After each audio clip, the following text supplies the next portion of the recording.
morning, everyone. I am Susmita Sharma, PhD Research Scholar from Indian Institute of Technology, Bombay, India. I have visited University of Strathclyde, Glasgow from 29th of June 2015 to 30th of August 2015. During my stay in the university, I worked on the topic determination of microbial activity on the sediments collected from sewage water treatment plant. The supervisors for my work from my home institution was Professor D.N. Singh, and from my host institution was Professor Charles Knapp. Before going on to the presentation, I would like to acknowledge Professor Alessandro Tarantino for giving me an opportunity to work on the topic on the great project. Introduction.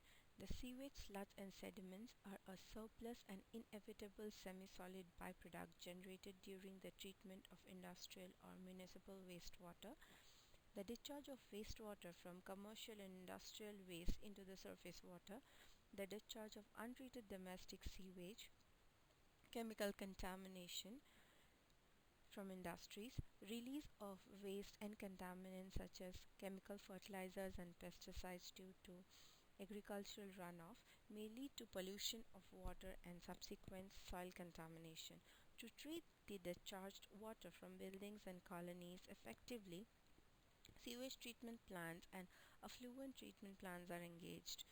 These treatment plants are effectively assisting in better treatment of extra polluted water from various industries, housing complex, colonies, etc. However, the incessant growth in urbanization and population explosion associated with it had resulted in an increased discharge in sewage disposal plants, which has led to their overall overloading and at times improper functioning.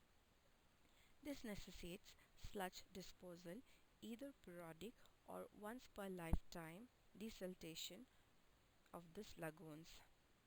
In this regard, the sludge disposal techniques previously and presently used, such as landfill or incineration, may not be feasible in the near future due to the lack of land availability or scarcity of land, high waste accumulation, and increasingly stringent environmental control regulations. As a result, new strategies for sludge management is shifting towards reutilizing the sludge generated in the sewage disposal systems, leading to a sustainable development. The utilization of these materials or these waste materials demands proper characterization because this retrieved material contains a lot of pathogenic microorganisms, basically like salmonella, which is another concern, and hence proper microbial characterization becomes a mandate. Hence, in this project duration of 2 months, we have attempted to study the microbial composition or activity, basically the pathogen content of the sediments, both by employing plate count methods, that is culture based techniques, and culture independent molecular techniques. Materials and methods. The samples used in the study were collected from sewage treatment plant located in United Kingdom, which was operational since the last 2 decades. In order to study the basic characteristics of the sediments, the samples were collected in sterilized polypropylene bottles and were transferred to the laboratory by storing them in freezer maintained at 4 degrees centigrade. For preparation of media for dilution and for plating, Luria Bottini broth 20 grams suspended in 1 liter of water, distilled water, and autoclaved for 15 minutes at 121 degree to sterilize. The main ingredient of Luria broth is tryptone, and it is a highly rich nutrient microbial broth which consists of peptides, amino acid, water-soluble vitamins, and carbohydrates. McConkey agar 51.5 grams is suspended in 1 liter of distilled water and sterilized at 121 degrees for 15 minutes. The McConkey agar is a selective media which is suitable for the detection and enumeration of coliform organisms like Salmonella shigella species. After inoculation, the plates were incubated for 72 hours at 35 degrees to detect the presence of pathogenic count. The presence of a standard strain of E. coli has been used as a control. However, in our analysis, very less or insignificant growth on the McConkey agar is visible, which may mean very little or no gram-negative enteric bacteria. This has been validated using the lauryl sulfate media. The plate count agar 17.5 gram powder is added to 1 liter of distilled water and is later dissolved by boiling with frequent stirring. Sterilization for this has been done by autoclaving at 121 degrees for 15 minutes. The plate count agar consists of preparation of pour plates using diluted samples and counting colonies after incubation. In our present study, incubation is considered for 7 days and more for the initial 3 trials. The membrane lauryl sulfate broth 76.2 gram powder is dissolved in 1 liter of distilled water and is sterilized by steaming for 30 minutes on 3 consecutive days or by autoclaving at 121 degree for 15 minutes. The membrane lauryl sulfate broth is recommended as a standard media for enumeration of coliform microorganisms and E. coli from water and sewage, and its basic constituents are peptone, yeast, lactose, phenol red, and sodium lauryl sulfate. The plates, after putting on the diluted agar, are stored for 24 to 72 hours in a cold room and examined carefully for development of tiny microbial colonies that might have grown when the plates were being stored. If there is no contamination and the plates are not dried out, then they can be used for further analysis. Preparation of dilutions. A serial dilution is a set of sequential dilution used to reduce a dense culture of cells to a more usable concentration. Each dilution will reduce the concentration of bacteria by a specific amount. So by calculating the total dilution over the entire series, it is possible to know how many bacteria you started with. For isolation of bacteria in the sediment samples, around 1 gram of samples was added to a sterile flask containing around 10 ml of sterile LB broth. The sediment solution was taken in a flask and shaken for some time in a mechanical shaker. After this process is over, the solution was allowed to settle on its own. Using aseptic techniques, 1 ml of supernatant was then collected and centrifuged in a mini centrifuge for few seconds and vortex to evenly distribute the bacteria in the solution and break up any lumps if present. The initial dilution was made by transferring 100 microliter of this supernatant to 900 microliter of the LB broth for 10-fold dilution, that is 1:10 dilutions, and vortexed. Immediately after the 10 to the power minus 1 dilution has been vortexed, 100 ml of the same was transferred to a 900 ml LB broth.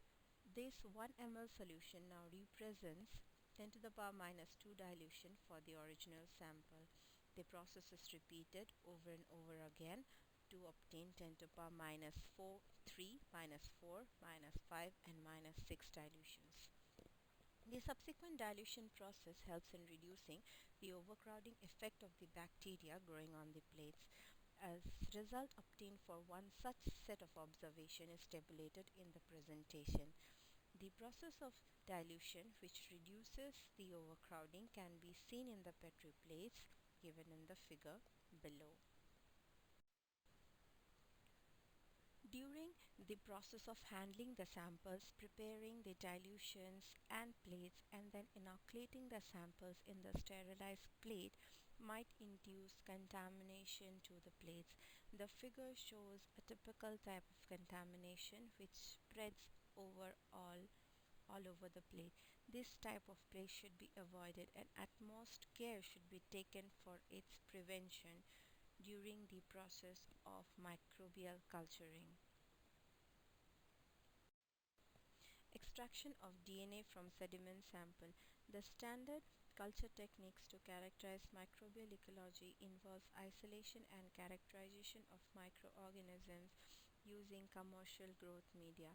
The major limitation of the culture-based technique based on the growth medias in our case like McConkey agar, plate count agar, membrane lauryl sulfate broth, urea broth is that more than 99% of the microorganisms in any environment observed through a microscope are not cultivable by standard culturing techniques. Hence, extraction of DNA with the help of a DNA isolation kit as shown in the figure is an effective method for characterization. This method takes less time, but the DNA from the dead as well as live organisms are also amplified. This may falsely indicate a positive result, hence, experienced hands and eyes are necessary for identification and in the process of extraction of DNA. Sample preparation.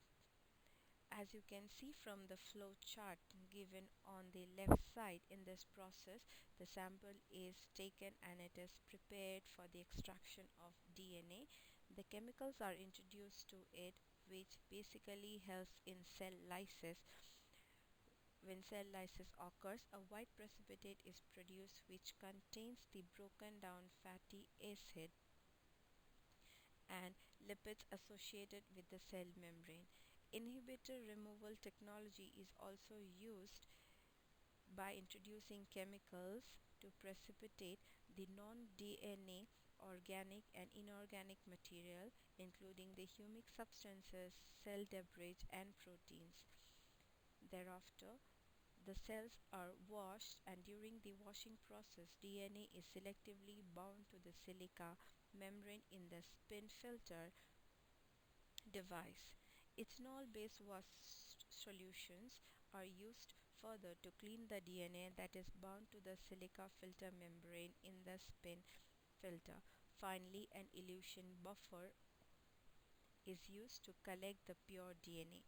The different instruments used for vortexing and centrifuging the DNA during the process of extraction of DNA from the sediment samples during mixing, washing and eluting process are shown in the figure to the right. The extracted DNA, as you can see from the bottommost figure, is being further analyzed to see the amount of the DNA present or associated with each sample. From the sediments collected from site A, the amount of DNA was about 22 to 41 ng per microliter, and from site B it was 39 to 53 ng per microliter. PCR quantification. PCR means polymerase chain reaction, which is a laboratory technique that is used to produce billions of copies of specific target sequence of DNA. This technique is carried out in vitro, which means it happens outside the body of organisms in laboratory apparatus and involves cycles of heating and cooling. The above mentioned components like 5 ml reagent, 1 ml primer, 2 ml nuclease, free water and the extracted DNA are mixed in test tubes or 96 well plates and then placed in the machine that allows repeated cycles of DNA amplification, basically to occur in 3 steps. Step 1. The DNA is denatured at 95 degrees centigrade for 5 minutes, which separates the strand. Step 2. Cooling to below 59 degrees centigrade for 1 minute allows complementary primers to bind to specific targeted sequence. Step 3. The temperature is raised from 59 to 95 degrees centigrade for zero point 0.6 seconds when the heat-tolerant DNA polymerase is used to synthesize new strand from free DNA nucleotides. These stages can be automated in a thermal cycling machine. The results of the PCR on the sediment samples are presented in the amplification chart. It is worth mentioning here that the amplification is observed in all the wells, neat as well as dilution, both in case of sediments as well as water, and even the controls are getting amplified. Again, the amplification count for this primer is much higher as compared to the 16SA primer used. As most of the reagents are made of E. coli, therefore it is likely to signify a false signal. Visualization of PCR product on a gel. In the present case, denaturing gradient gel electrophoresis has been employed. The PCR technique is currently used by clinicians and researchers to diagnose disease, clone and sequence gene, and carry out sophisticated quantitative and genomic study in a rapid and a very sensitive manner. One of the most important application for the classical PCR method is the detection of pathogens. This detection of pathogens based on its DNA can be visualized with the help of a gel.